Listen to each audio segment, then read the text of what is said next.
ideological and more just an impulse towards some sort of change. In the United States, if 43% of eligible voters do not vote, then democracy is weakened, particularly in an age of social media where so many people are getting their information in sound bites and snippets off their phones. If we can't discriminate between serious arguments and propaganda, then we have problems. I resemble those remarks. Didn't you just say that if you were a Trump supporter, you were impulsive, maybe a little bit stupid, and that you rely on social media to get probably the wrong news? So what are you doing? I'm sure I misunderstood that, but that's the gist that I got out of that. Emily Jasinski is here at Young America's Foundation. Gabby Rangella of the Washington Examiner. Last but not least, Steve Laser, Democratic strategist. Steve, I hope I got that wrong, but it sounded like he was dismissing the phenomenon that brought in President-elect Trump. Well, I don't think we should focus on the word impulse in his statement. I think the word change is really where he was going. I think, he said impulse. He did say, yes. He said impulse to change. And I think that's a part of the story of this election. There's so many other, media and stories that are wrong or that come over devices that accounted for this. I think that would assume that 65 million people were glued to their device and voted accordingly. Well, I will say, one of the great things about the internet is you get all these different pieces of information. The problem is anybody with a few bucks and the basic know-how can put up a website and call themselves a news site. And there is a lot of, on both sides, right? There must be then gullible Democratic voters as well. Absolutely. And I've been caught. I have been caught by crazy information that I've posted out there, and it turned out to be a satire website. It's very hard to tell sometimes. Well, Emily, here's my thing, and I know what Steve's saying, but when you are the President of the United States and you are on foreign soil, and you were even hinting that this was somehow not kind of real, that it was impulse, it was brought on by cynical Americans, 43% of whom didn't vote. You're sending a message abroad, look, hell if I know what happened. I don't know if that's a good message.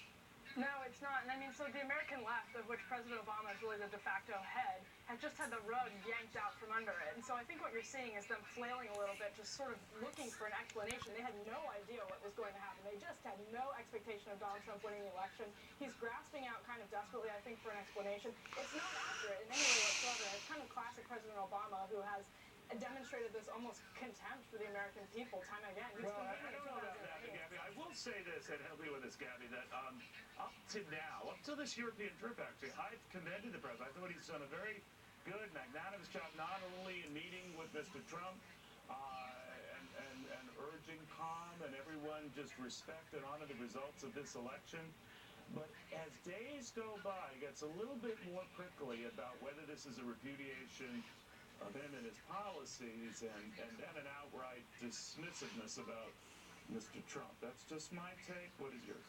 It has been a little bit confusing because, he started off as the adult in the room. We learned in an interview this week that he was the one consoling some of his senior staffers as they watched the election results pour in last week. And, he met with key European leaders this morning and encouraged them to work with the incoming administration.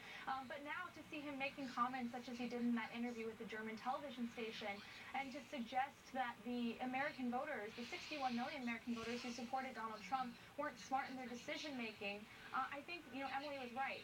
President Obama and many Democrats are still searching for an explanation as to explain how they've suffered such a crushing election defeat. He tipped his hand, right, Steve? He said they wanted change. Well, yeah, normally people want change. They're not quite satisfied with the economy and the numbers you're satisfied with, Mr. President. Now, that's not to disparage the president, but it's also not to disparage the Trump voter.